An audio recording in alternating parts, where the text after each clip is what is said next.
the author, Tanure Ojaide. So Professor Joyce Ash is here with us, and I'm going to give her the room now.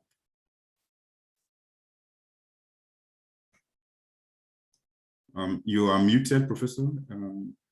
Okay, sorry. Let me. Okay, thank you so much. And I like the fact that you said that the biography is going to be read, because you can't speak his biography, you have to read it. It is my singular pleasure to welcome you all here, and also my singular pleasure to present the biography of someone who has become my colleague, who has become a collaborator, but in no way are we in the same league. As an undergraduate, I was already reading Professor Tanure Ojaide. While I was still an undergraduate, he was already winning awards in poetry. So just bear with me as I give you the breadth and depth of the person whose work we are here to celebrate. So Tanure Ojaide has been the Frank Porter Graham Professor of Africana Studies since 2006 at the University of North Carolina at Chapel Hill. His 20 poetry collections, you heard me right, 20. His 20 poetry collections include The Fate of Vultures, 1990, The Blood of Peace, 1991, The Tale of the Harmattan, 2007, Waiting for the Hatching of a Cockerel, 2008, The Beauty I Have Seen, 2010, Love Gifts, 2013, Songs of Myself, Quartet, 2015, and The Questioner, New Poems, 2018. His other writings are 3 memoirs, Great Boys, An African Childhood, 1998, Drawing the Map of Heaven, An African Writer in America, 2012, and At Home, Away from Home, 2018. 3 collections of short stories, including God's Medicine Men and Other Stories, 2004, and God's Naked Children, Selected and New Stories, 2018. 4 novels, Sovereign Body, 2004, The Activist, 2006, Matters of the Moment, 2009, and Stars of the Long Night, 2012, and even scholarly books, including Poetic Imagination in Black Africa, 1996, Poetry, Performance, and Art, Uje Dance Songs of the Orobo People, 2003, Contemporary African Literature, New Approaches, 2012, and Culture and Literature in Global Africa, 2018. I don't see the mega work we just published, so this list is old. We recently collaborated by major work in a major work published by Routledge, Minority Discourses in African Literature. See, the man has so many works and some are left out.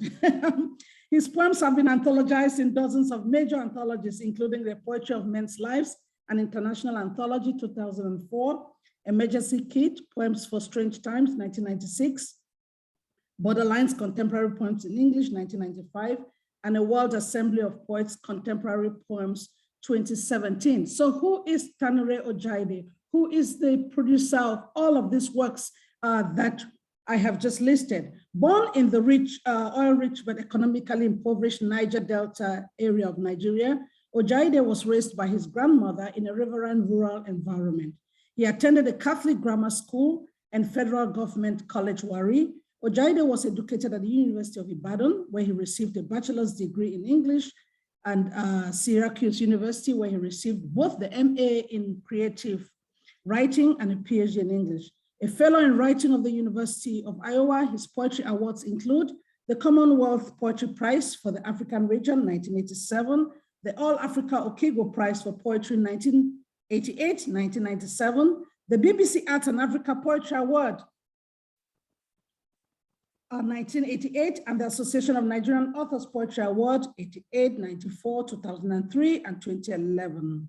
Sovereign Body was a runner-up for the Commonwealth Literature Prize for the Africa region in 2005. His nonfiction, Drawing the Map of Heaven, An African Writer's Experience of America, was a runner-up for the Penguin Prize for African Writing 2010. Ojaide taught for many years at the University of Maiduguri in Nigeria, and is currently in North Carolina, Chapel Hill. He received a National Endowment for the Humanities Fellowship 1999-2000 to collect and study the Ojaide dance songs of Nigeria's Orobo people. He has twice received the Fulbright Fellowship 2002, 2003, and 2013, and /14, and twice also the Carnegie African Diaspora Fellowship 2016, 2020. As we said in the beginning, he is in that league that we continue to look up to. He is one of the baobabs of African literature, and all of us here, 37 at this moment, present here, definitely would count it historical to be witnesses to this special launch today. It is again my singular pleasure to present to you Professor Tanure Ojaide. Thank you so much for that wonderful introduction. It was powerful, and I believe that you did justice to that. Once again, I welcome everyone to this, for those that just joined us, to this book launch.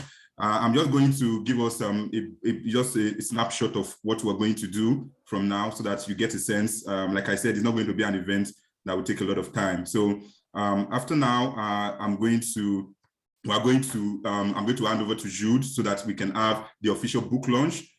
For those of you who have copies of the book, just keep your copies nearby so that when Jude leads that particular segment, you will be able to join us in launching the book. I know some of you probably have just the digital copies of the book. That is fine. If you have it on your phone, you can open the digital copy on your phone and launch with us by putting your phone with the book open on the Zoom screen. So that's also very fine. After that, after the book launch, we are going to proceed into reading and commentary. We are going to start with Dr. Enajite Ojaruega, who is going to give a reading, one of the poems that she has chosen from the collection, and then give a general commentary, about the collection. Then after that, I'm going to come on board again to give a brief review of Ojaide's book. Then after that, we're going to start the process for the giveaway, which will be led by Jude and the PS Books team. Then we're going to have another reading of a poem by Professor Mark West, who is also here with us when I checked last. And after that, Jude is also going to come on board again to sort of like guide us through a segment of reviews, where we are going to be expected to give reviews and thumbs up on the book on different platforms. Then immediately after that, we are going to invite Charles Onu, who is also here with us, to give a performance. He has something for us. He wants to perform something for us, and I'm pretty sure we're going to like that. Then we would have a third reading of the poem by Professor Joyce Ash again, and then Professor Tanure Ojaide will also give us his own reading. He's going to read one or two poems from the collection. And then most importantly, you guys should anticipate this. We are going to have a quiz, a book giveaway quiz, which is going to be interesting. And we have some questions prepared where if you think you know Ojaide or you think you know his works, then you should test it out and answer the questions, and the winner is going to get a prize from the Spears Books team. Then we're also going to have a Q&A session where we can interact with Ojaide is here. This is a book launch. It's an opportunity for us to ask Ojaide all the questions that we have in our mind to ask, and interact with him, and then he's also going to interact with us. Then I'm going to hand over to the Spears Media team to conclude the book launch, the event. So that's just like a brief glimpse of what we're going to do today. So most of these activities are not going to take long, just 2-3 minutes tops, apart from a few of them. So just stay with us till the end of the event, and we promise that it's going to be interesting. So without wasting further time, I'm going to hand over to Jude so that we can proceed with the book launch. So over to you, Jude.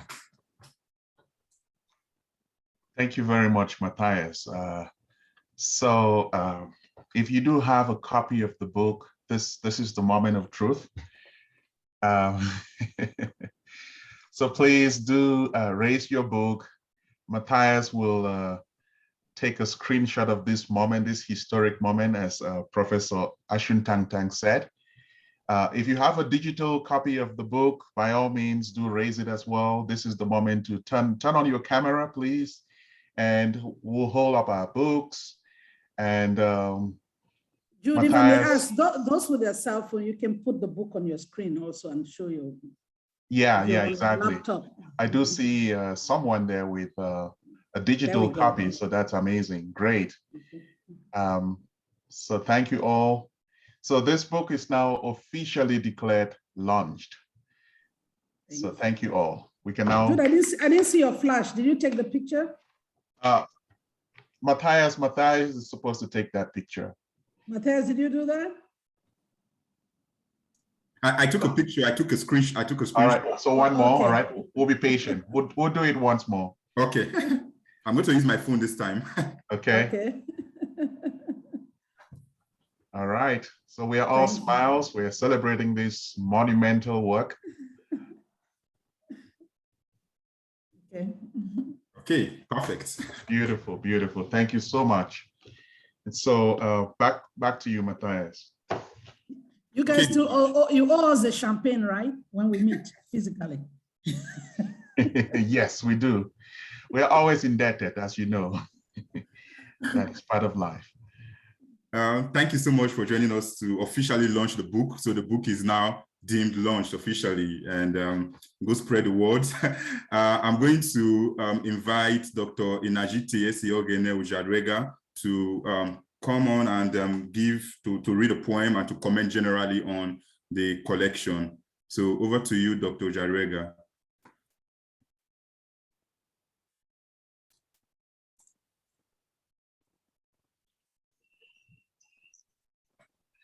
Hello, everyone. Can you hear me? Hello? Yes, we can hear you. We can hear you. Okay, thank you. Hello, everybody. And it's indeed a pleasure to be here on this auspicious occasion of the book launch of Professor Ojaide's poetry collection on the coronavirus pandemic. I've chosen a particular poem, and I want to begin by reading the poem. It is titled, "We Are All Casualties," and it's poem number 69 on page 72. For those that might wish to follow as I read, but then we can also listen. Again, the title is "We Are All Casualties." We know people ambulanced to hospital and did not return. We know who returned on their own feet, but turned to silence by their vulnerability. We know those whose relatives or friends either lost or won their personal battles. All the while, we have stayed at home. It is not that distant, despite social distancing. Those who grieve for the dead, those who participate in muted celebrations, and those who suffer enervating trepidations from the fatalities trot to mass graves and the losses no words can convey, dead, positive or negative. We are all casualties of COVID-19. So that is the poem I particularly chose to read. And one of the reasons I chose this poem is because of probably its obvious intertextuality, because it reverberates, this trend in some other earlier literary traditions where literature can be regarded as therapy. In this instance, the poets, Tanure Ojaide has decided to, deal with his own and other people's responses to a period of crisis or conflict. I think one that resonates with us, many African scholars of African literature, is J.P. Clark's Casualties, which was on the Nigerian Civil War. And on a personal note, and this applies to my impression of an appreciation of many of the other poems in this collection, I find very, impressive the poet's articulation of what I call a glocal experience. When I mean glocal, I'm combining the concept of the local and the global, because whether we like it or not, in our own private world cultures, personal experiences, and in others across the world, the pandemic affected people across geographical borders, class, and status. And this is what makes this particular poem poignant for me, because when you look at it, it is profound, simple as it is, very philosophical. And in it, the poet reveals what could be you and I's vulnerabilities, as well as other people's, because you find where humans, whether they have direct contact or third-party contact with this dreaded disease, going through so much. And for me, that is what I strongly concur to when I also see that he agrees that we are all casualties of COVID-19. So it's not just those, like they will say, that were directly affected, but even those on the sidelines watching on, were also affected. Now, from a general viewpoint, and I must admit here that I felt very privileged to have been a part of this work in its production stage. From time to time, I was privileged to look at some of the poems. And first, what struck me was the poet's recourse to, this method of diary entry. And the idea of a diary is like a personal or private, reflections or musing.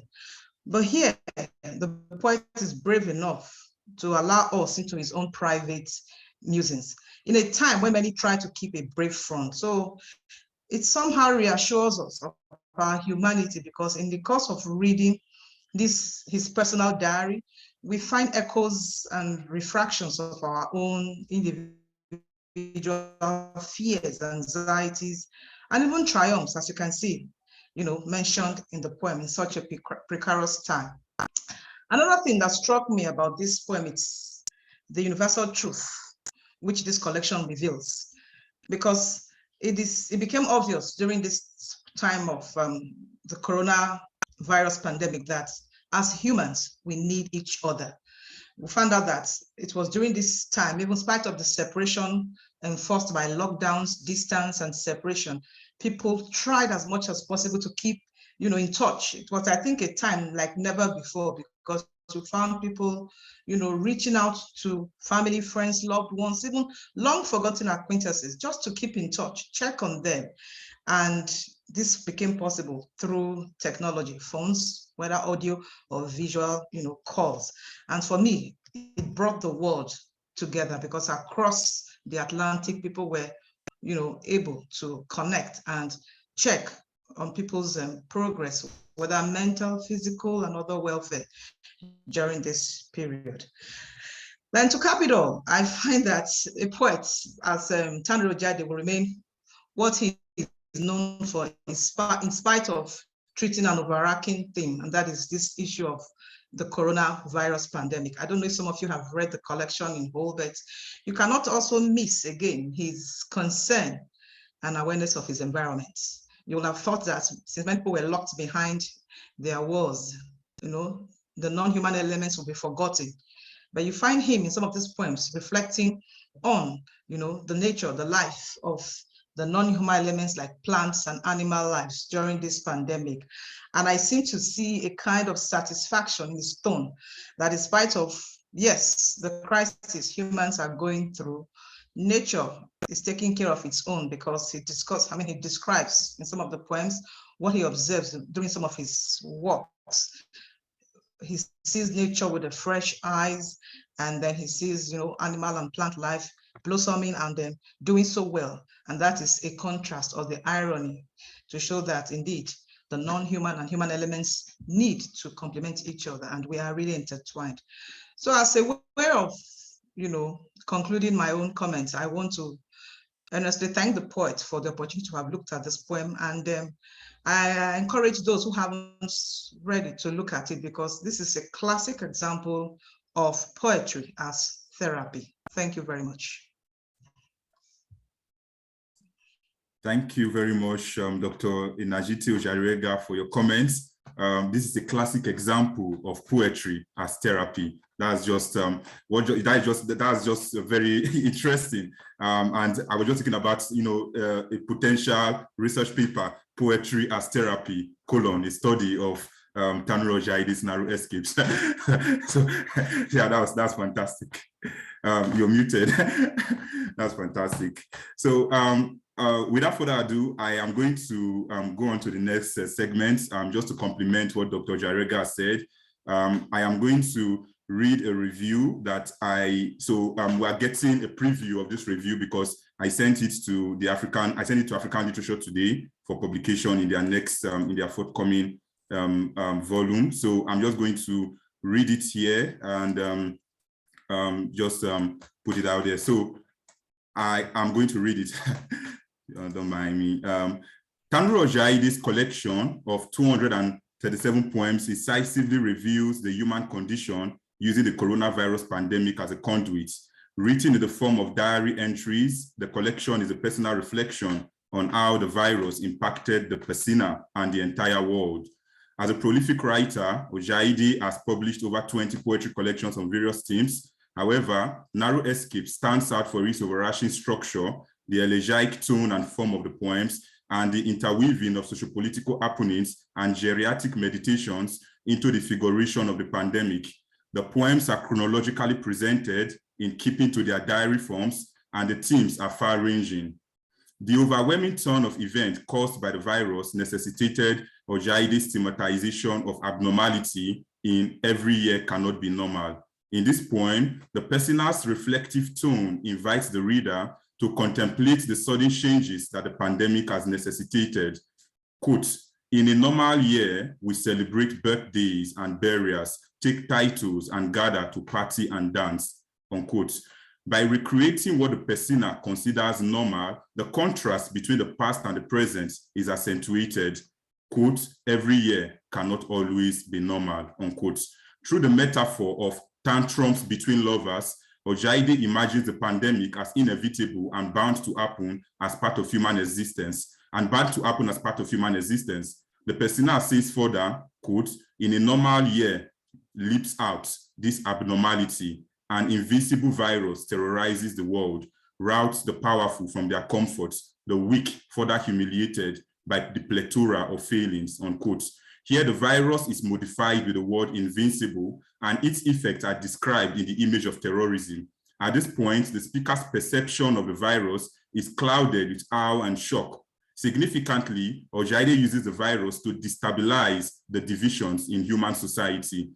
The tone and philosophical intensity of, quote, the title of a poem, The Riddle of Tomorrow, evoke deep reflections. Using the image of day dawns, the elegiac nature of the poem is foregrounded. Quote, day dawns and the dirge intensifies. The riddle of tomorrow remains unsolved. Hence, death continues to push a number, unquote. Ojaide's indebtedness to African oral traditions, particularly of his Urhobo people, is evident in the deceptive simplicity of the lines. Confronted by the death and pervasive atmosphere of mortality caused by the coronavirus, the speaker weaves an elegy, quote, tears to bed, tears at dawn for numbers, the tray lengthens in a magical route, the fetish minutest of beings litters, unquote. The theme of mourning that strikes the reader is accentuated by the rhetorical question, who now understands the riddle of tomorrow? What is striking in the speaker's voice is that it has the quality of an older and wiser person who has seen many things and can meditate from a position of knowledge. This is why the poem is able to evoke a strong emotional response in the reader.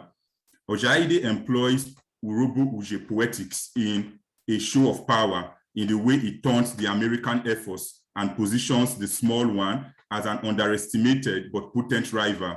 The battle of rivals mirrors the Uje verbal battle tradition, and through metaphors, sarcasm, and irony, Ojaide imagines the coronavirus pandemic as one would imagine an Uje rival. The poem speaker establishes the inability of the American Air Force to detect their foe. Quote, it's not every foe that gives itself out. Everyone, however, exercises of survival instincts, unquote.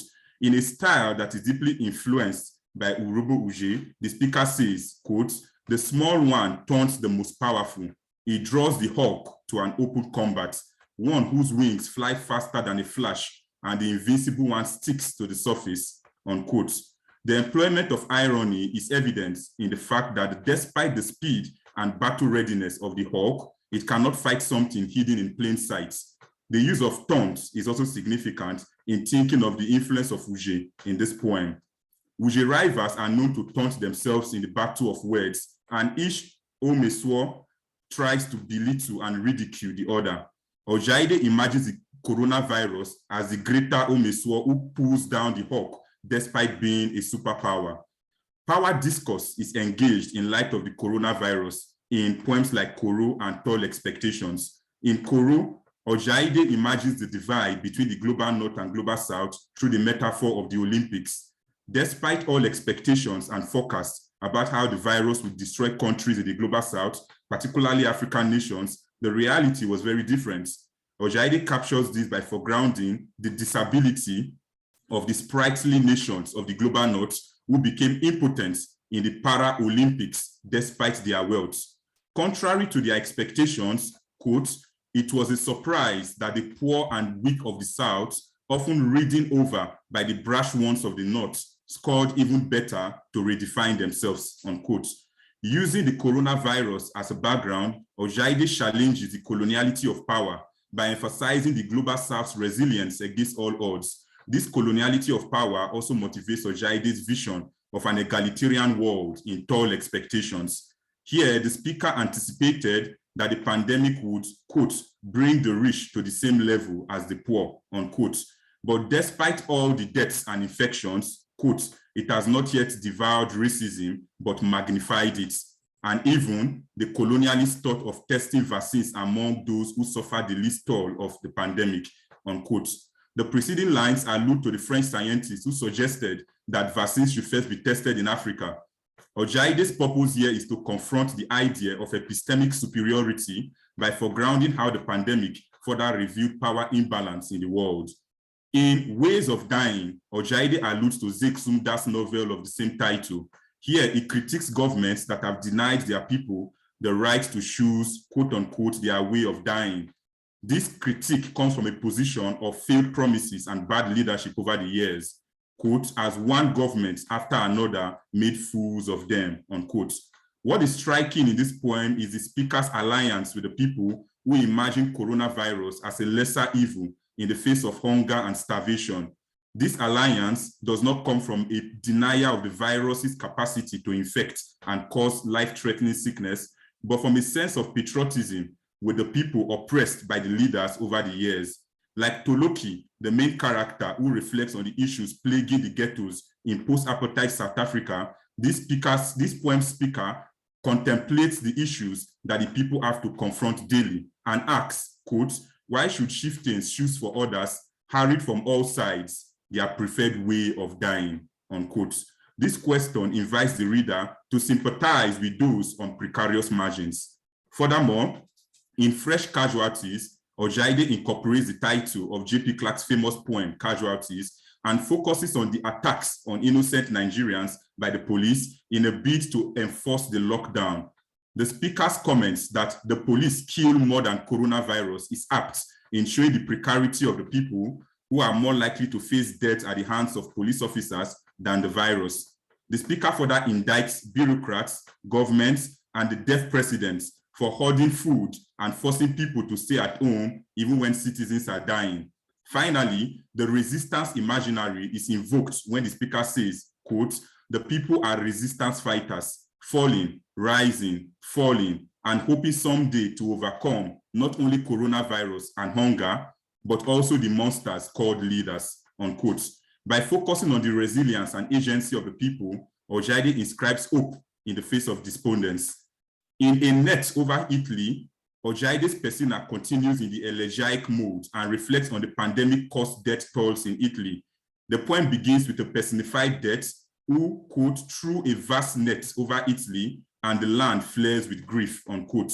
As an elegiac poem, the speaker muses on the daily tally that benumbs the mind. In this contemplation of the mortality caused by the virus, the speaker sympathizes with Italy and shows sensitivity towards the loss caused by the pandemic.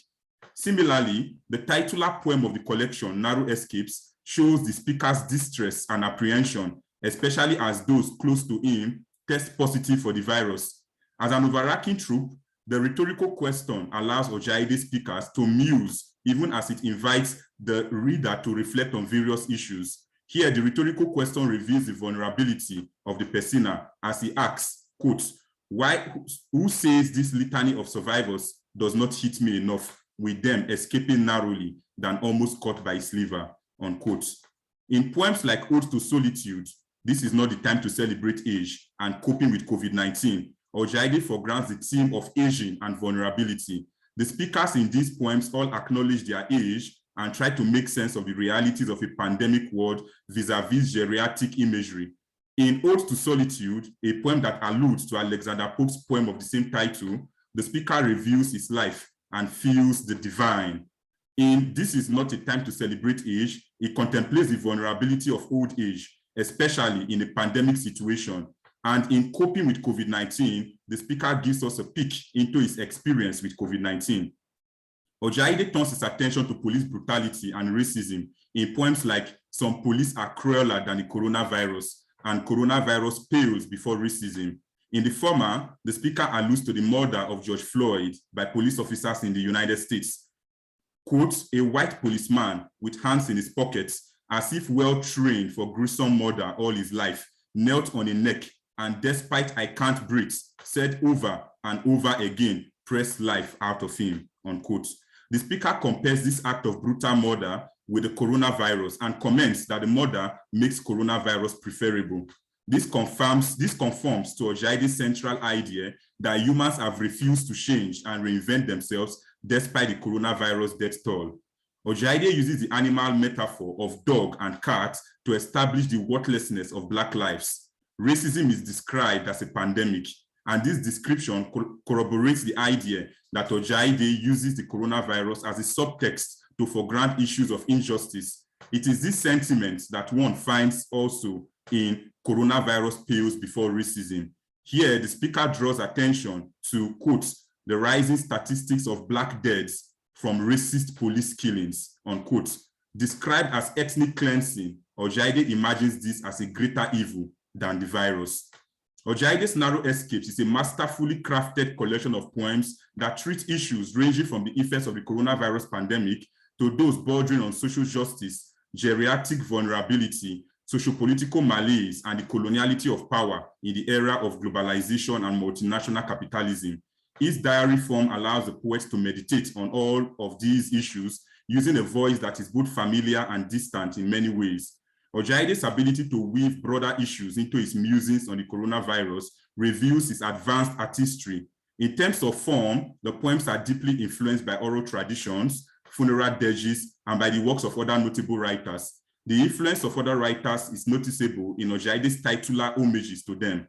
Beyond these, the poems also allow us to peek into the writer's mind during the global health crisis. In many ways, the poems are therapeutic and enable us to understand and even psychoanalyze their speakers in the context of lockdowns, apprehensions, and reflections on mortality. Ojaide has provided us with a rich offering of poems that would appeal to any reader.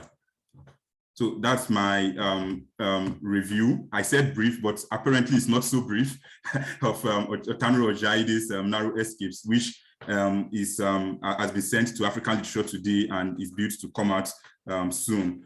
So we are going to proceed to the next item on the agenda, and that is the book giveaway announcements. I think Jude is going to take care of that. Can we give a hand of applause to Mathias for this wonderful review? That was just amazing. Thank you, Mathias. Right, so I hope everyone is having a good time. So we will have a quiz later on, but let me just give you a snippet of what the prizes would look like. First prize will have this book. This is a gem. Now, the author is here with us. This would be the first prize. This book is by Joyce Ash. So if you're in the house, you can see Professor Ashwin Tantan. And remarkably, the author we are celebrating today also wrote a blurb for this book. It's an award-winning book. So this book was the best book for creative writing. The African Literature Association Award for Creative Writing, Best Book for 2020. So this is it. So the person who wins first prize in our quiz would walk away with this. The second one is a fictional work. This is by Ike Umejesi. So it's called The Widow's Cross. It's a fictional work set in the Igbo society in Nigeria. So this will be second prize. And the third one is a collection of short stories. So the third prize would be Okafor Meets His Match. I think people would be intrigued by this. You want to know what Okafor is up to. So this is the third prize, and I can't wait for that moment. So over to you, Mathias. Yeah, thank you. So you have seen the books that are going to be gifted. So just prepare your mind, and let's get to the quiz section and answer the questions, and you might just be the lucky winner. So the next item there is the second reading of a poem. And this time we're going to invite Professor Mark West to read the poem that he has selected from the collection. Professor Mark West, if you're with us, the floor is yours.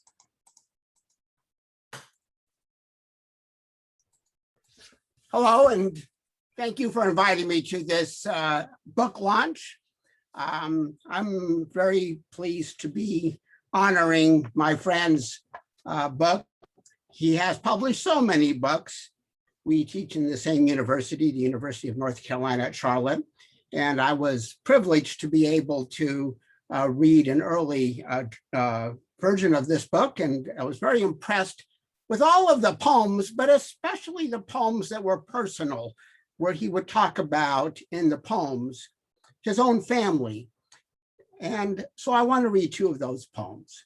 They come toward the end of the collection, and they're both short poems. The first one is called Sting, and I will read it now. Sting, June 27, 2020. Today, the coronavirus stung close. My son's test came back positive. We await the nature of the infection. For now, he feels only a slight fever, but we know the poison is brewing inside him like the flower of evil. We, for contact, go on quarantine, praying his youth will stall the super active invader and he will overcome it. For now, we can only pray for him to wear out the foe for us to celebrate. Today, the coronavirus stung close. My son, positive, and we quarantined. The very next poem, called The Sins of the Children, is dated June 29, 2020, just 2 days later.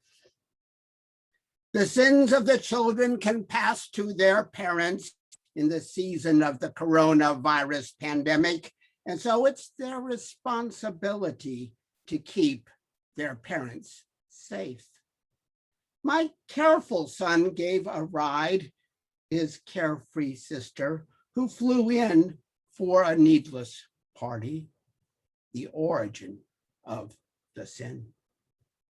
They both tested positive and went into isolation, and everything quiet before an ambulance roared in to pick them from another side of town.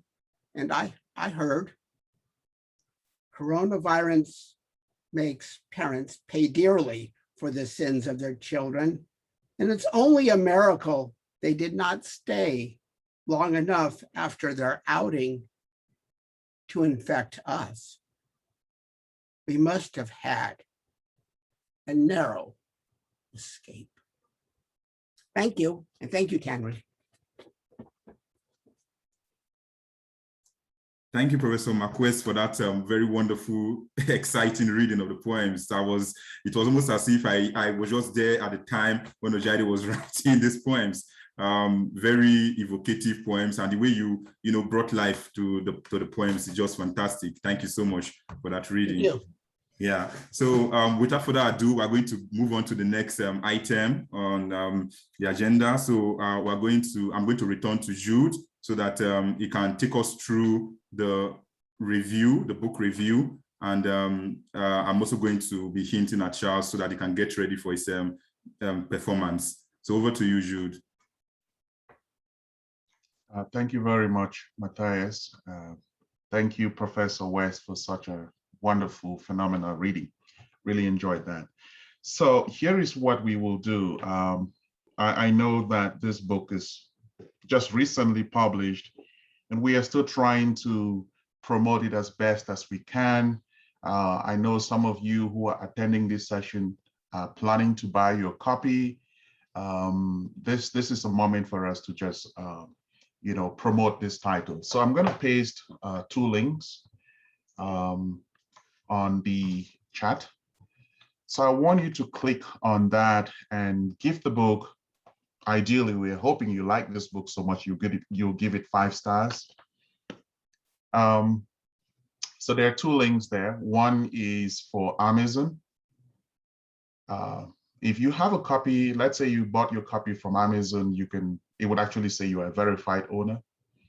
If you also give it 5 stars on the Spears Media website, it would also verify if indeed you bought yours there, but you can still give it 5 stars. So we hope you like this book so much you would give it 5 stars. Please, this is the moment. People often forget, when we say, hey, go on, give this book some good rating, people say, I'll do it.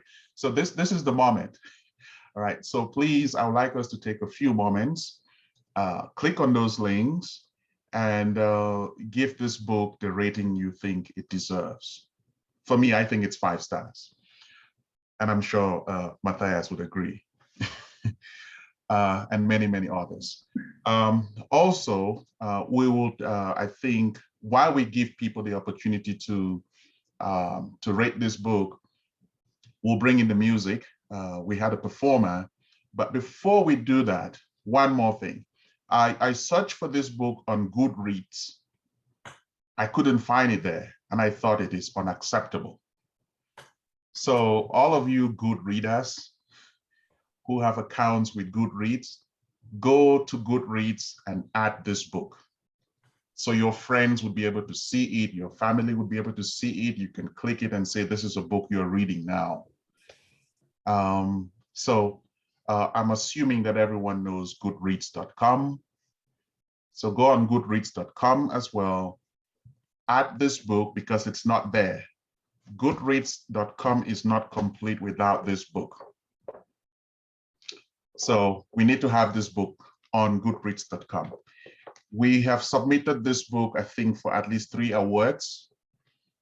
And so we're all rooting for Prof, hoping that this book would be an award-winning title because I think it deserves it. So join me in promoting this book. Let your friends know that this book is out, and please don't hesitate to give the book the 5-star rating that we recommend. Okay, so Mathias, over to you. Thank you so much. Okay, Charles is going to, he has a pre-recorded performance, so he's going to share his screen. Okay, perfect.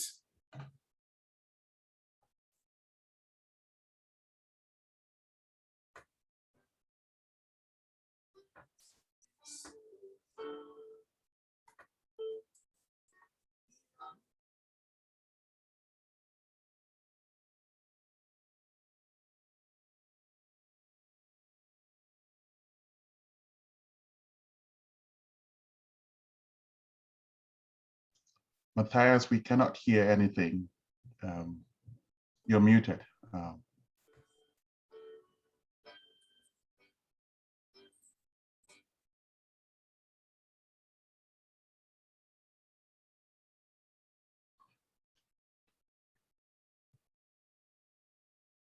Did you select the option to optimize audio and video when sharing your screen? Okay, let me unmute him so that.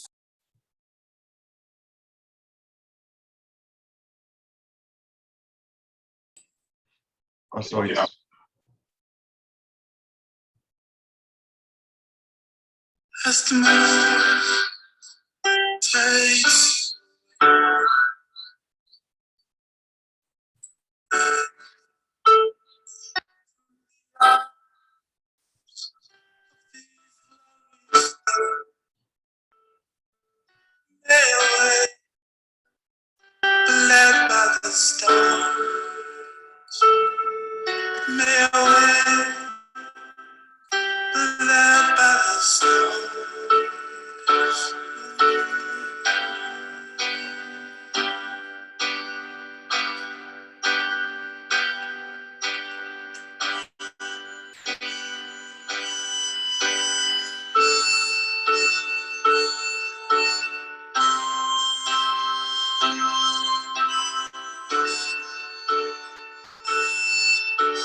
Your face at dawn.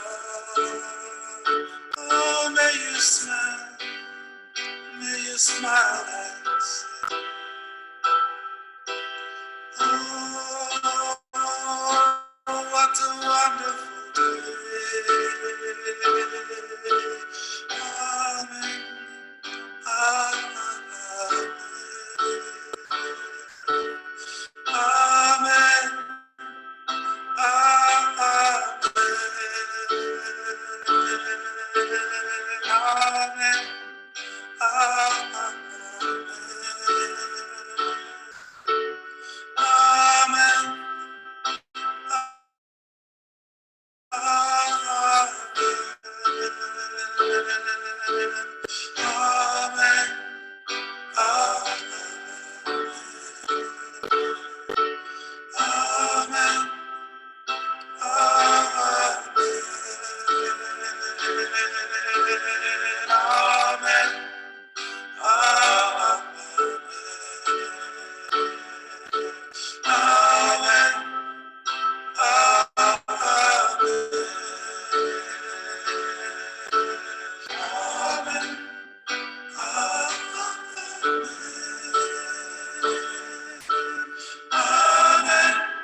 From the arm of His glory,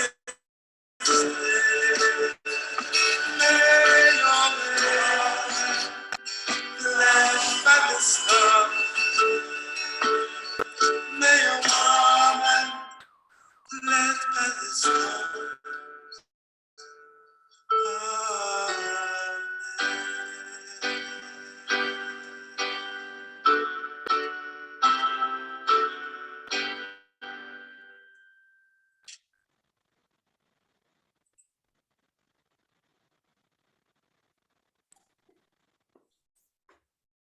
Thank you very much for that performance.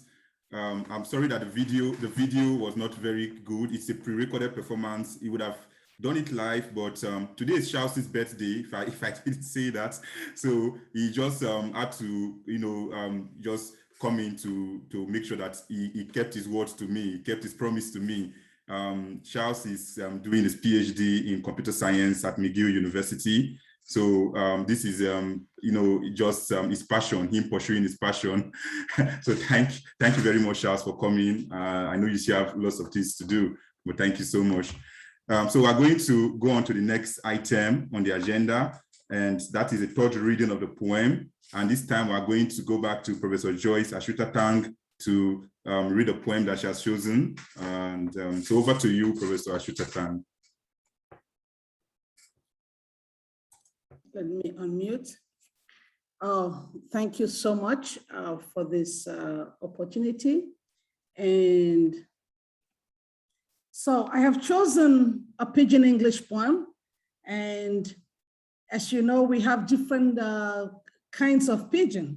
And even within Nigeria, the Wari version is different. So I'm putting myself in trouble here in trying to read this Pidgin poem, but I just love when the writers bring in kind of celebrate Pidgin English. And I think this is a big nod from Professor Tanure Ojaide to Pidgin English. So this poem is on page 105 and it's poem 102. This coronavirus self. My people, this coronavirus self, not him be the evil spirit, pastors and congregation, them they curse every Sunday. Nothing they deprive us of better health. Nothing they kill people dear to us. Not being panel big lungs of people we never smoke for their life. Not being send malaria go kill so many. Not being bring stroke and complications. This COVID-19 don't so tell it be with us in different shapes when they work for devil. Not being make rich and poor, they fear die. Not being make proud person, they cool down. Not being they attack our people when they die after brief illness, make them die when life they sweet them. Not being there with us as friend, family, neighbor, but now which way they kill us for covenant celebrates. It also take COVID-19 there among us. So we don't know now they do havoc with they suffer. Now they look for, and now they there with you. Who no go no say, you don't tell stay with us, so you don't want they hear touches they mess. Not being smell way, not being smell way, if they kill us now. This coronavirus. Thank you so much for that fantastic reading, Professor Joyce. You added life to the reading, and it's almost like I was seeing a movie. That's so fantastic, very, very fantastic. And for those that have not gotten the collection yet, you can see how interesting the poems are, and the way they are bringing the poems to life should motivate you to get the collection as soon as possible. Just go out there and get your copy of the collection and enjoy these beautiful poems that we have been reading today. So there is no book launch where the author or the poet does not read poems from the collection. And this is not going to be any different. So it is time for us to turn to the big masquerade, the poet, the maker of these beautiful poems that we have been reading and talking about before so far, and ask him to read some poems of his, that he has selected that he finds particularly interesting from the collection. So over to you, Professor Tanure Ojaide.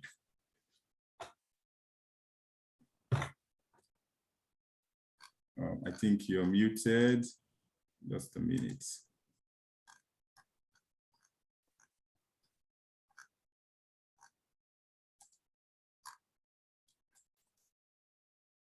You're still muted, Prof.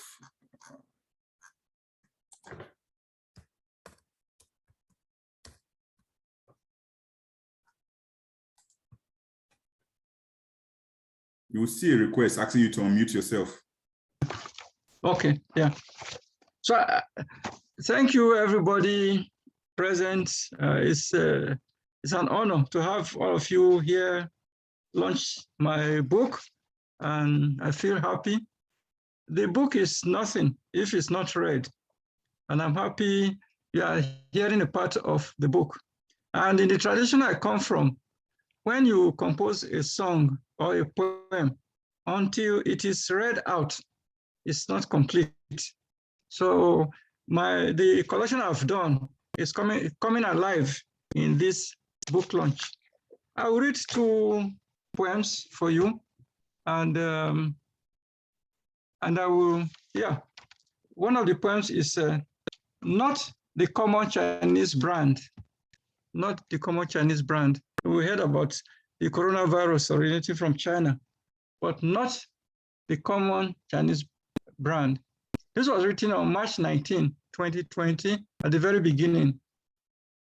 We got so used to Chinese brands and saw this as nothing that will last. If shoes, you won't walk a meter. If a vehicle, it won't move a mile. And so many dismissed the brand fake, a hoax, until the entire world got smitten. It was a perfect setup, a blaze without borders, fueled from all sides. Fire leaped as it had never before, consuming green and brown leaves as never happened before. War of another kind, terrible by all accounts.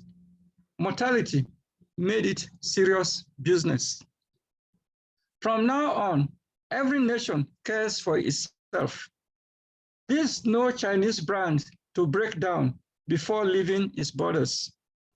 It has acquired German engineering, Italian fickleness, and Ayatollah's deep-rooted stubbornness.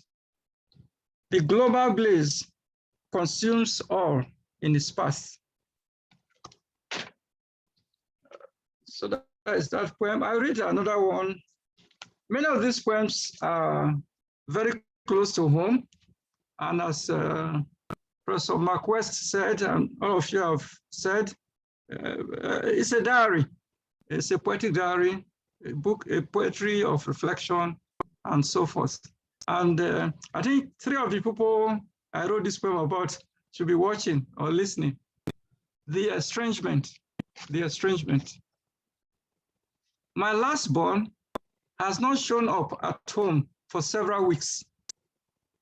He would normally spend Saturday to Monday here, but now has to distance from me, mom and sister, all three of us in a vulnerable category, sheltering alone, since he works in the hospital, and we don't want him to bring anything from there to infect us here indoors. Mommy as mother hen is restive because of her last born, and I tell her, we are separating to be all well and together later. I can see in the long mother-son's phone conversations a longing to cluster, but which common sense rejects for this estrangement. I notice his sister mulling over their missing banter and laughter.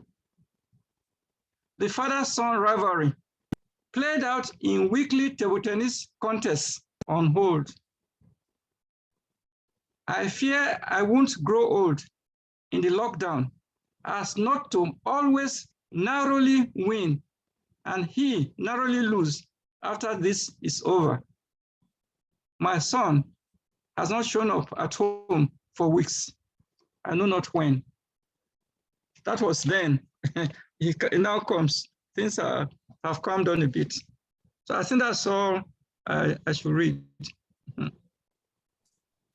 Thank you very much for the wonderful reading. We would have loved to hear you read more poems. I think that's the main allure of going to book launches, to see the poet and to hear the poet read from their works and also to interact with the poet. And I'm sure there are lots of us who want to interact with you, who have questions to ask about the collection, about your poetry, about you. And in the moment, we are going to get to that segment where we can interact with you and talk about the poems. At this point, while you were reading, I realized that Professor Niyi Osundare turned his camera on, and I would like to acknowledge his presence. Professor Niyi Osundare is here with us. He is a well-known African poet and one of the writers who, together with Tanure Ojaide and Odi Alfeimu, sort of like took African the African literary firmament and turned it turned it by the 70s and the 80s. So he's here with us, and I would just like to acknowledge his presence. We are going to quickly move on to the next segment. And like I said, if we have comments and questions, we'll be able to make them when we get to the Q&A section. I'm going to hand over to Jude now for him to take us through the quiz. We have some questions, and Jude will be able to guide us through that segment. So over to you, Jude. Right. Thank you very much, Mathias. And so just give me a few moments so I can get this rolling. Just 1 second, please.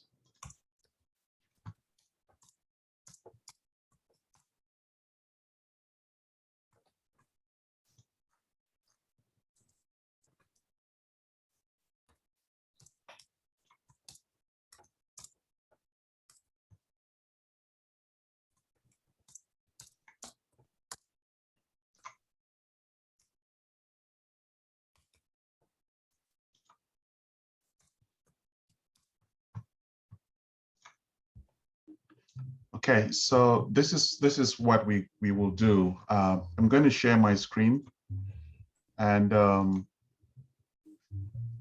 I want people to open www.kahoot.it and enter this game pin. So the pin is 8286846. So just open this on your cell phone, on your tablet, whatever platform you prefer. This is going to be an exciting moment. You can also put in your real name, or you can put in a nickname. So once you do that, it would show on my screen to say that you have joined. So we have what? We have over 40. We have 42 people right now, and I'm looking forward to people joining. We have one person joined. Awesome.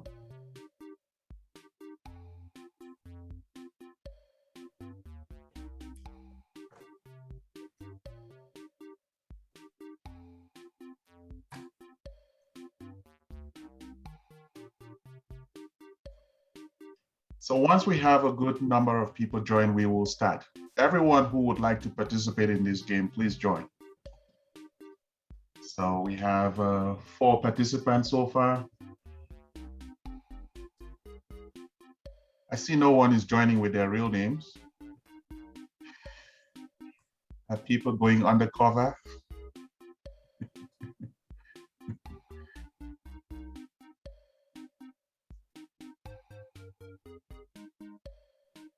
All right, I'm waiting for people to join. How well do you know Professor Ojaide? That's the title of the quiz. It's going to be exciting, believe me. I'm really excited about this. By the way, the questions were put together by Mathias. Thank you so much, Mathias. And we have 7 participants. We need to have at least 20 people participate. Come on, people. We have 42 people, 40. Jump into the ring, and this is going to be exciting, believe me.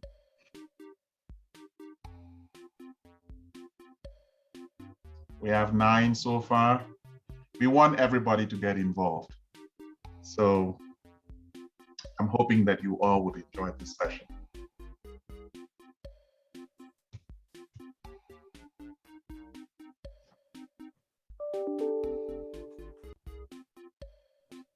Right, we have what, 9 people? Anyone having some difficulties? No?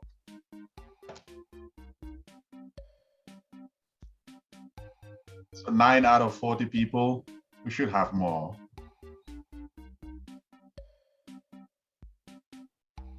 Right, we have 10 people. So this is a tip while you're joining. This is a tip. So you get points for not only getting the answer right, but also for the speed of your response. Each person will have 20 seconds to respond.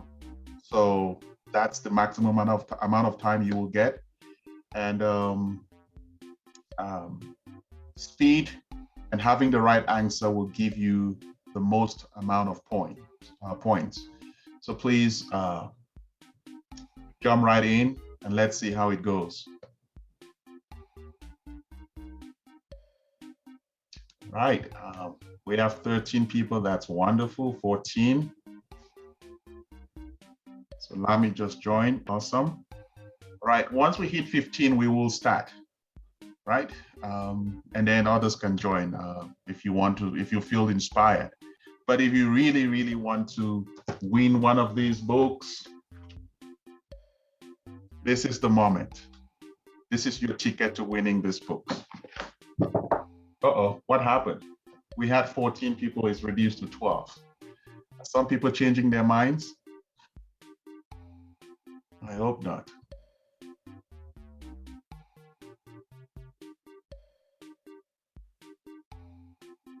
This is also a moment because it's a game, it's a quiz, it's a fun moment. This is also an opportunity for you to turn on your camera if you want. If you find yourself in a place that you think you're comfortable to turn on your camera, that's okay. Okay, we will start now. We will start. So like I said, there are two things here: get the right answer, but also the speed with which you respond to the questions. Okay.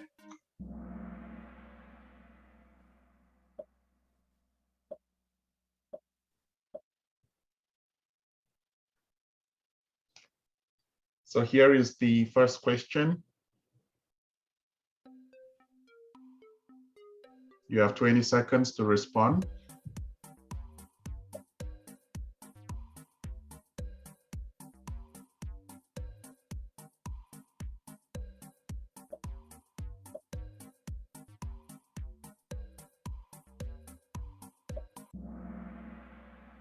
Okay, one person got it.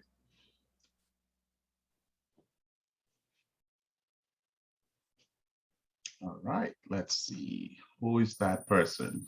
Mimi. Mimi got the right answer. Good job, Mimi. All right, we're going to move on to the next one. So Ojaide started secondary education in one of the following schools. So which of these would be the right one? You have 20 seconds.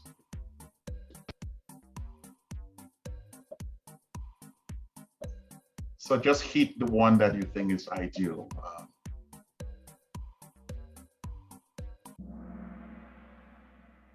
Okay, we got a couple of people. Let's see who got that. All right, so Panama got it and Mimi got it. All right, we're gonna move on to the next. So which of these themes is not dominant in Ojaide's poetry?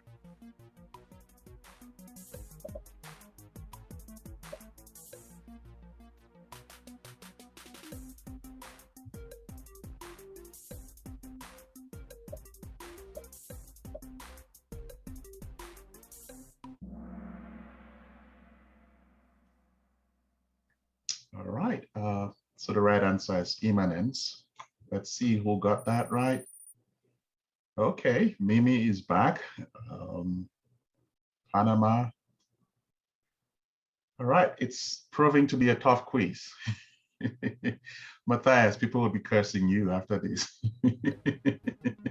All right, so the next one is, which of the following is Ojaide's first poetry collection? All right, so for those of you who have been reading Ojaide, prove yourselves now.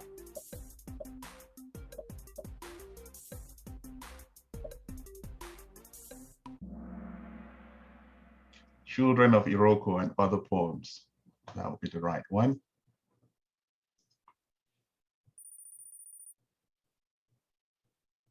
Okay. So Mimi is still topping, still the leader here.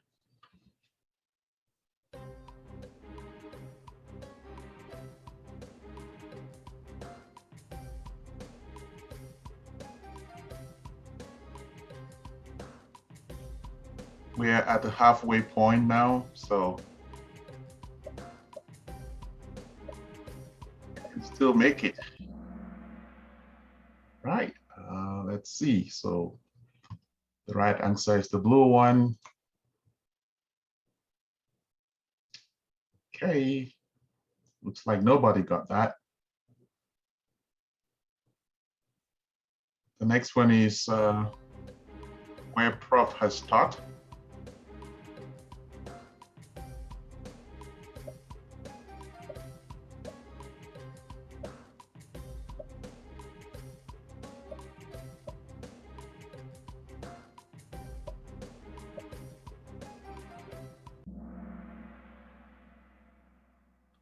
Okay, so it's University of South Carolina. He's not taught there.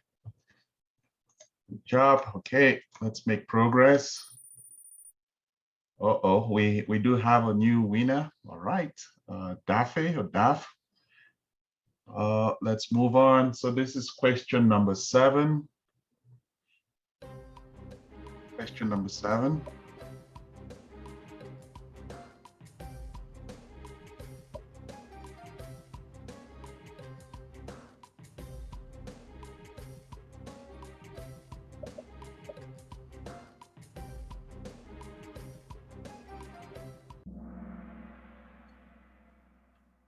All right, let's see how it's coming along.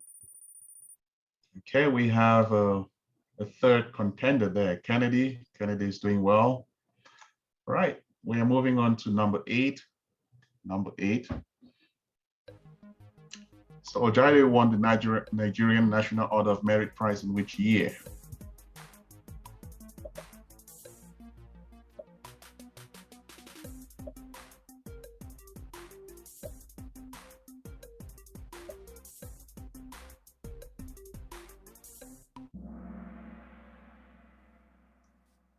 Some say it was 2016. Let's see. Okay, so Daf is still leading, and Smile has improved his or her scores. This is question number 9. Which of the following is Ojaide's first short story collection?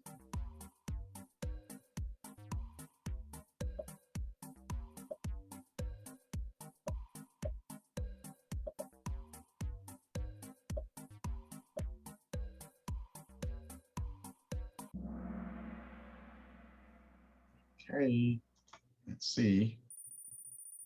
Oh, wow, the competition is heating up. So Smile is climbing. And this is the last question. 10. Ojaide's major critical works are focused on all but one of the following.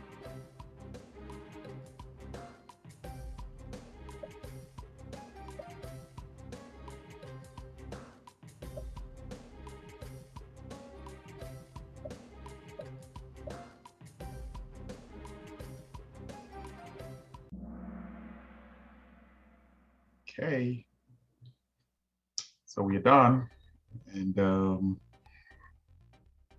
let's see who is number 1. Number 3 is Smile, number 2 is Daf, and who is number 1? Kennedy.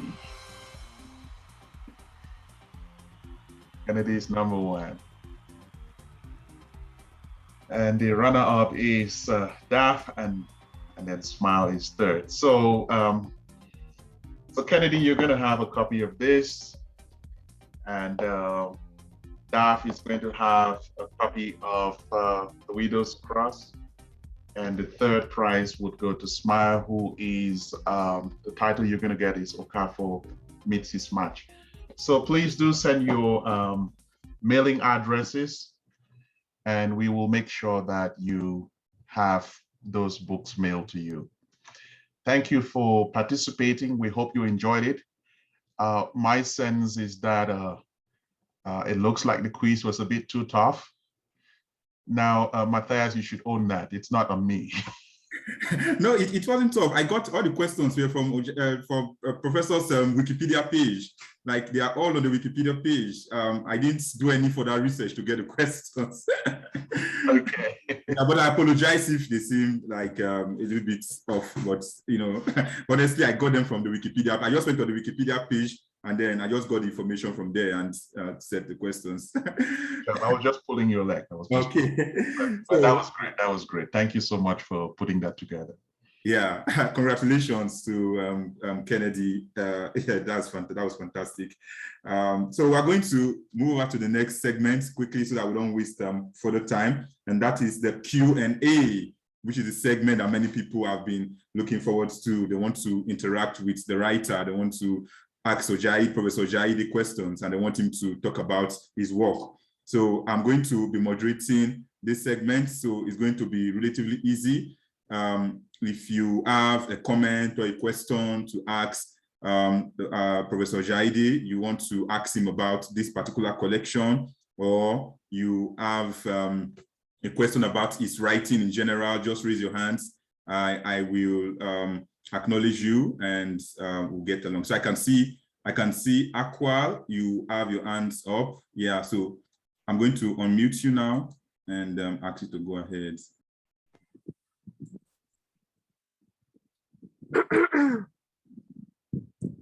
Hi, can you guys hear me? Yeah, we can hear you. Good afternoon, Professor Tanure. I just wanted to say that I'm delighted to be here. I'm a new fan of your work, and I just wanted to ask you a couple questions. I hope you're well, by the way. Right, so my question is, I've been writing for as long as I can remember, and I'm curious to know what was the first poem that you've ever written, and how has your work changed or remained the same over the years? That question was my first. I can talk about my first published poem, but not the first poem I wrote. Yeah, the first poem I wrote, I can't even remember. But if you look at Children of Iroko, Children of Iroko, that's one of my early poetry. Right. And yeah, I talk about the culture. Really, I'm from a place called Okuruno, which means the village, that's the village of the Iroko. So Children of Iroko really means a child of that Iroko village. So that's my earliest poem I can remember. I might have written some in university, but I can't remember them. Only the published ones I can talk about. Yeah. So, and of course, it's a long, long way from that collection. I wrote that poem when I was an undergraduate at Ibadan. Years there, we had this poetry club, and we're writing poems. We had a poetry club. I think Niyi, myself, and somebody set up the club at Ibadan when we were undergraduates, and we wrote a lot at that time. And in fact, most of the poems in that collection, Children of Iroko and other poems, they were written when I was an undergraduate. So I was writing from a position of innocence, let me put it so, that I was not I had not done so much about literature, read too much, but I had listened to songs that my grandmother used to sing. I had listened to other songs, and those things influenced me that this is the poetry I was learning at school. There was no difference between all those Augustan neoclassical poets were reading and the satirical poems. So that inspired me to write. And that's been a long way of developing. And I think I should be I'm a little more subtle now in the use of the traditional literature that I use as at that time. So it's a long, long way from Children of Iroko to Narrow Escapes. Let me put it that way. I hope that answers the question. Yeah. Thank you so much for answering my question. As a new fan, I just wanted to say that there was one line that really stood out for me. I'm South Sudanese.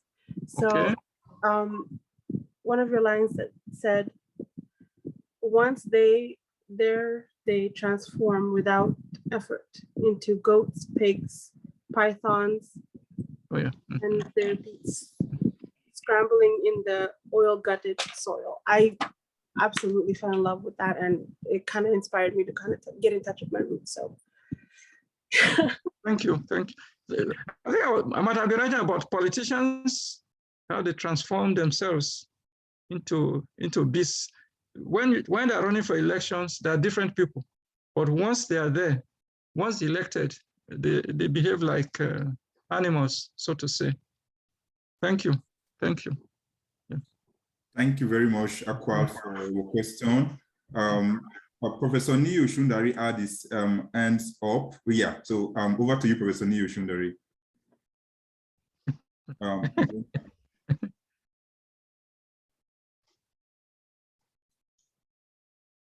So you saw me. Your eyes must be as sharp as those of Tanure Ojaide. I just would like to say congratulations to you, Tanure. We've been around for so long. Yes, sir. Started together about the same time. So this is my joy too. Thank you, for this wonderful resilience. And also thank you for giving to a continent something that a very vital virtue that it lacks, memory. I don't have the book yet. I'm looking forward to getting my own copy signed by you, as we usually do. But I often say this. One of the duties, the most important duties of a writer is to make sure that the people do not forget. This is something I see in your work all the time. I thank you very much for doing this. Mr. Jude, Ms. Lupwak, actually, I almost said Jude the Obscure. This is a new organization you put up, and it is great that you are able to put us together this way. And Mathias, from a long way over there to Dorsu. Good to see you. I'm sure you must be talking to Sani Awefia. Tell him we met. Now, Tanure, now you're writing about a pandemic that is still very strong in its savagery. Where have you caught history? Is it at the beginning, in the middle, or at the end? We haven't got to the end yet. Okay, that's a mischievous question. But you could see that from the introduction, this is up to the second phase of the pandemic. And I'm always writing, books will come later, other collections will come that will deal with the aftermath after the first stage. The point is whether you are looking for the end or not. You remember between later March and about May, you needed to be in a place like northern part of Italy, or to be in Spain, in France, in England, in New York, or California, so that even when you were away, you could feel the trepidation. No matter where you were in the United States, whether you were in Louisiana, you were in North Carolina, it was so palpable, the fear. And the images reeled on TV. So when you compare that to today, that most of us have got the second jab and waiting for even a booster, it's not quite the same. So that in any case, I think I tried to captured the first wave and the first part of the second wave, which are the most deadly parts of the coronavirus. And all I can say is that the poetry is ongoing. This is a collection. More things will come when we look at that, how we deal with other parts of the epidemic. But this was the most deadly part, yes.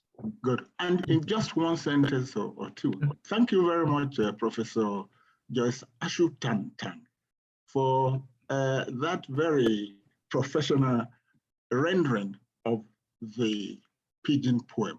Now, Tanure, when you were writing that, now let me ask the very, very notorious question people often ask writers. What was at the back of your mind?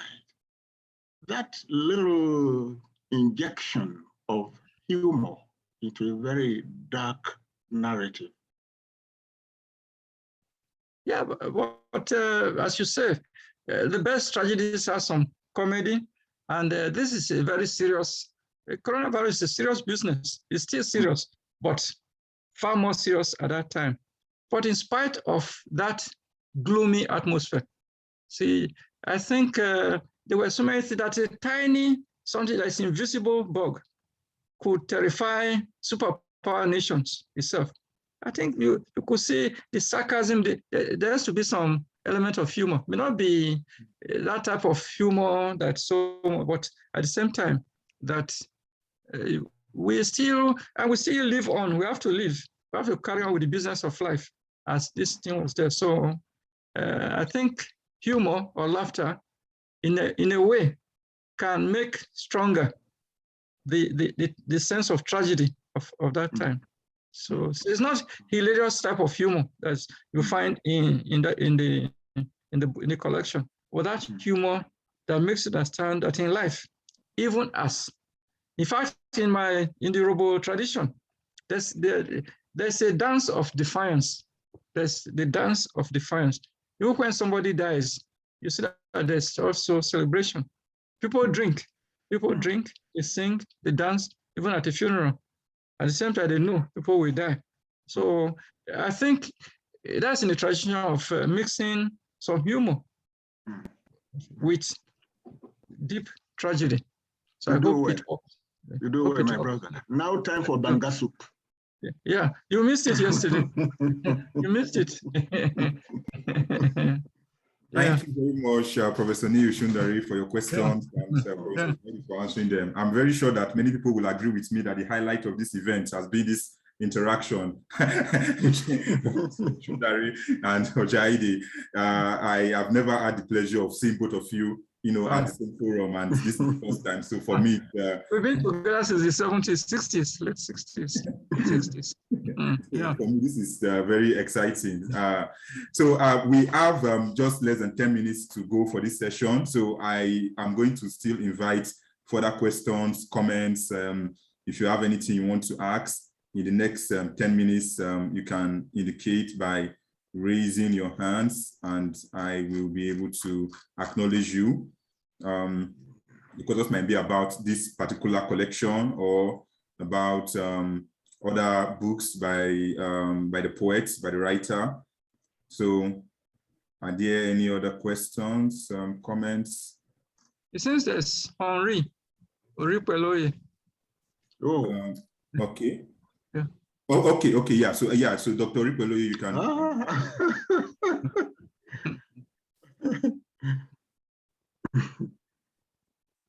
Hello. Oh. Yeah. Professor Osundare, good evening, sir. Oh, good evening. How are you? Good afternoon from here. Okay, thank you, sir. Yeah, I'm Professor Tanure Ojaide. I appreciate you for this offering that you give it to us again from your fund. We thank you. We appreciate it so much. Because personally, for me, I've been following your write-up, your poetry, and I've been doing some critical works on it, the way I also approach Professor Osundari's work. The two of you will be able to offer a kind of platform for me to operate in the area of literary criticism. Thank you so much.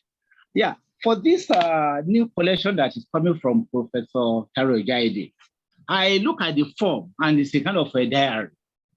And we have read some text, just like that, like the Defoe's Journal of the Plague Year.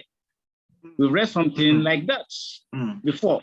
So I want to find out, sir, how is it possible for you to fictionalize the diary form in this collection? Because if you look at diary we say is an account of personal experiences. But you want to tell us that in this poem as a diary, were you able to experience all those things that we have there? So how do you fictionalize the form as a diary? Thank you very much, sir. Okay. Thank you for your question. Happily, I'm not just a poet, I'm also a scholar.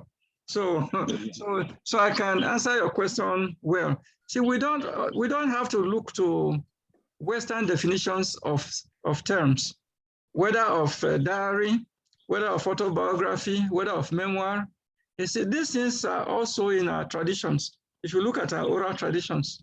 So if I'm musing about a pandemic, I don't need to have my mind towards a Western concept of it before what comes from me becomes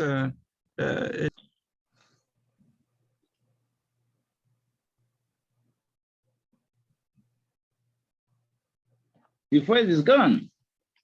Okay. Okay. Yeah, there are Uje songs, which are almost like musings during pandemics. I remember there was a flu, an influenza, about 1918, and there are many Uje songs on it. So what I'm doing about the coronavirus could be linked to those songs about the pandemic. I think about 1918 or thereabouts, how it devastated much of Robola and many parts of West Africa. So the point I'm trying to make, I write as I feel as an African, and I don't want to be put in the box to look at my work through the box of Western criticism. So look at the poems. That's why I call it a poetic diary. This is a poetic diary. So I'm not, diary for many will not even be poems. They could be prose. But what I'm doing should be seen as mine, should be seen as different from the Western ones. This is an African one, and it falls into traditions. From your name, there are traditions in Yoruba in which we muse about traditional things, about tragedies and other things. So it's in that tradition, which we have, the African tradition, oral tradition, that I think my work should be seen, and not through some fixed Western concept of things. So don't look at it as that. Just look at them as poems. They are reflections. See, these are reflections. To me, these are reflections. So no, I think I'm more, I don't want to be boxed into, this is a Western tradition of this, and so you don't comply, no. Okay, sir. Thank you, sir. Hello, briefly, sir. The last one. Yeah. So I just want to say that, how can we get this book in Nigeria as soon as possible? Okay. And you know now what the Naira is doing to our Naira. So it may be difficult for us here to be able to get that book from Amazon and other places. If it's possible for us to have them here, we'll see how we can do the kind of introducing it to people and then popularizing the text. Thank you, sir. Yeah. See, I think I told the publisher, Professor Jude Okwang. I also told the moderator, Mathias. There's I wanted to put out a link that these books will be shipped. They are being shipped to Nigeria, and they shall arrive the first week of December. And Dr. Enajite Ojaruega, who is at Delta State University, I think they put Ojaruega at delsu.edu.ng. They put address there. Once you contact her, you'll get copies. And it will not be sold at $20. It will be about 15 or less. We can afford it. The books will be available in Nigeria. A few of my students at University of Abuja, I can see one of them here, Ojemen Angela, I think has a copy already, which is showing. So some copies, more copies will come to Nigeria from early December. More copies. Yeah. Thank you. Thank you, Dr. Ojaruega, for your question. We are almost out of time, so I'm going to take one last question from Professor Iroro. So Professor Iroro, you have the floor to ask one last question. Someone is sharing their screen. Hello, everybody. I hope everyone can hear me. Thank you so much for hosting this event, Jude and Mathias, for your wonderful review.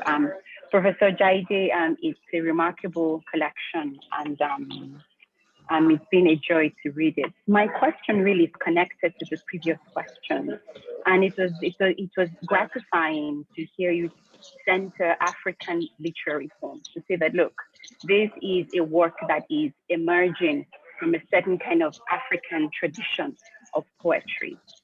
And I appreciate that. So could you maybe speak a little bit more about the Urhobo deity that you mentioned in the introduction to the poem? I'm Edo, I don't know if I'm pronouncing it right. Aridon, that you said it is the deity of memory, that it's your muse, but it's also a kind of figure that inspired or shaped your approaches to poetic exploration. Could you maybe speak on that figure a little bit more? Thank you. Thank you, Aine Edoro. Yeah. First of all, I see Urhobo as part of the Pan-Edo type of group. And I use Aridon. Aridon is like is god of memory. And also it's used interchangeably for Uhawa too, who is the god of poetic performance. See, we need memory, as Professor Niyi Osundare said, memory is very important to us. Memory is very important. To me, it inspires me, it goads me. And it's a God, those performers of Uje, they have to invoke Uje before they go out to perform because of the inspiration, and you get possessed. In some of my poems, I've said that Aridon will not let me go because I'm his greatest devotee. If I don't do well, people will not serve Aridon. If I do well, people will say, oh, who is that your God, Aridon? Let me go and serve the person. So to Aridon, in a way, it's like every muse. And this is a muse, not just of memory of this thing, but it brings together the values, the values, the virtues of the group. What are the main values of these people? What are the virtues of this group? And Uhawa is always, Uhawa and Aridon, always striving to get the best out of society. Aridon knows that there are so many bad things in society, so that he inspires his followers to fight for the values for which the people stand. So I don't know, I can't say more, but it's just my muse, and it's spiritual. It's a spiritual thing. It's emotive, possesses me. It gives me inspiration. Many times I don't know the poem I will write until that very moment, and I'm shocked. Most times here in Charlotte, I take a walk in the morning, and during that morning walk of about 50 minutes, I write most of the poems I write, they come at that time. So it alerts me to what I should talk about, and what I should talk about to, I'm just the African or the Urhobo in the environment. What is the view? I'm radiating in my poetry the African values that should stand beside other values in the world. I don't know, but I hope it makes sense. Yeah. Yes, thank you. Thank you. Thank you. Thank you very much for your question, Professor Iroro, and thank you for your wonderful responses to this question and to all the other questions and comments that have been made, Professor Ojaide. We're just getting to the end of the book launch, and we just have one other major item here, and I'm going to hand over to Jude to announce winners of the book giveaway. So over to you, Jude. Thank you, Mathias. I think I did that earlier. So all the winners know themselves. Do get in touch.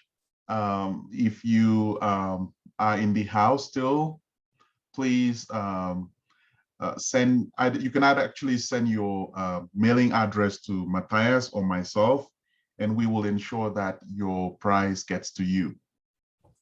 So I think that's the one thing to say. And then per our program, I think we'll hear from Mathias and then Professor Ojaide, and then I will round it up. Okay, I just want to use this medium to appreciate everyone who came to this book launch. It's unprecedented in the sense that we are doing this on Zoom, and normally we'll do this in person.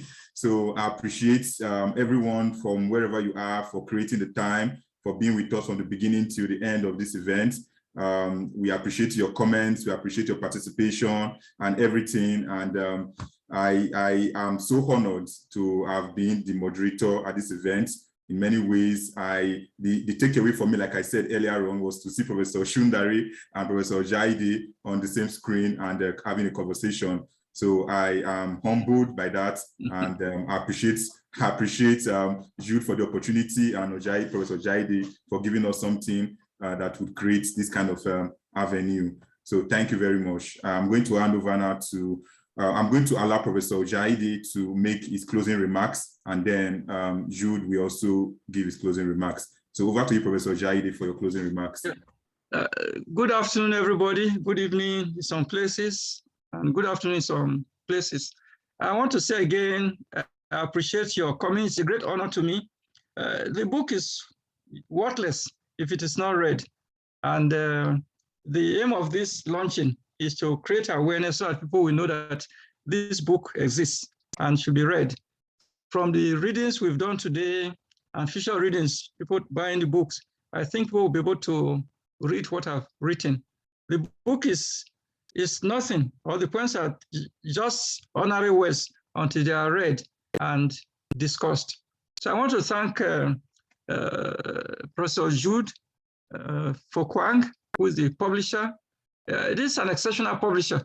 We know we'll be publishing for a long time. Niyi will affirm to this. We'll be publishing for a long time, but it's a publisher who is very enlightened, who knows that a work needs to be known, to exist, to be bought. You don't just wait until a professor recommends a book to be read. This book is for whether for schools, for the ordinary person to read. And I want to thank Professor Fokwang for the very professional publishing he has done, good publishing and good promotion of the work. I want also to thank all the people involved in this program. Joyce, Professor Joyce Ash, with whom I've worked, Dr. Enajite Ojaruega, with whom I've also worked, who saw these poems when they were in the making.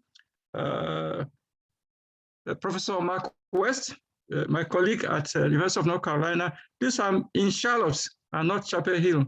University of North Carolina at Charlotte. So Professor Mark West, Charles Onu, who gave us the music, and of course, Mathias, who has done a great deal. I know my family members have been watching, and they heard the poems read about them, about the coronavirus. It came very close, narrow escapes. I saw Daffy there. I know my wife is watching, and I know Ella is watching. I don't know whether Amrega and Obaru, which Nigeria, are watching, but of course, I thank them for giving me the comfort and inspiration to do this writing. And of course, all of you invited here who came, many registered, but those who came, and many are still with us who are there. I can see Honore, I saw my student in Abuja. I saw, Dr. Edoro and Henry Orikweloye and everybody. So I want to thank all of you. I know Akin, Professor Akin Ogundiran was around. Niyi, with Niyi, we've been together since the late 60s. And so it's a pleasure to me, and I feel humbled by your presence. And I know it's the role of the poet. Yeah, my son Koho is here. Koho, I wrote a poem. Koho is the careful. and the carefree may not be around. So my children are watching too. So I want to thank all of you for the, okay, America is watching too. America is watching. There was a poem read on them. So I want to thank all of you for this honor. And it's a challenge to me. There was a question about the coronavirus. We've passed the very, very dark side of coronavirus, I think, and but have more poems with time, maybe another year or two, new outing. So I want to thank all of you for the time. See, most of you could have done other things, but you chose to be in this forum at this time. So I want to appreciate what you've done, and I feel obliged to you that I need to always do better things.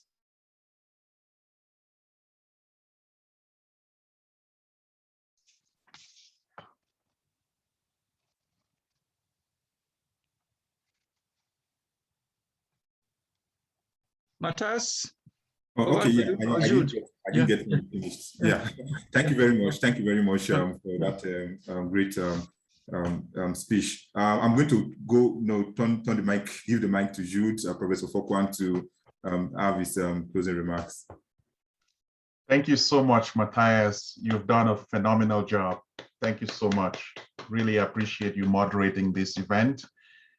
Thank you, Professor Ojaide, for number one, of course, coming to us. Professor Ashin Tangtang introduced our publishing platform to you. We are humbled that we lived up to the expectations. So I think for those who joined before before we proceeded with our program, I did say a few things about the press. So for those of you who are not familiar with Spears Books, we publish fiction, poetry, drama, nonfiction.